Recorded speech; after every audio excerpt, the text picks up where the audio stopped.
Samantala, delayed lamang at hindi ghost project. Iyan ang paglilinaw po ni Department of Public Works and Highways Secretary Vince Dizon kasunod ng inspeksyon na isinagawa ng kalihim sa mga hindi pa natatapos na proyektong tulay sa may Pidig, Ilocos Norte noong Pebrero 13 ng taong kasalukuyan. Ayon kay Dizon, natapos na ang unang yugto ng Noing Mangitayag Bridge kung saan nagastos na ang 30 million pesos para sa mga pundasyon at mga poste nito. Gayunpaman, kinakailangan pa umano ng karagdagang pondo upang tuluyang makumpleto ang nasabing proyekto. Binanggit din niya ang direktiba ni Pangulong Ferdinand Marcos Jr.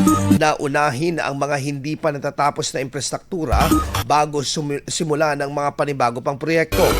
Nangako naman si Dizon na maglalaan ng kabuang 85 million pesos upang matapos na sa loob ng taon ang tatlong tulay na Lawing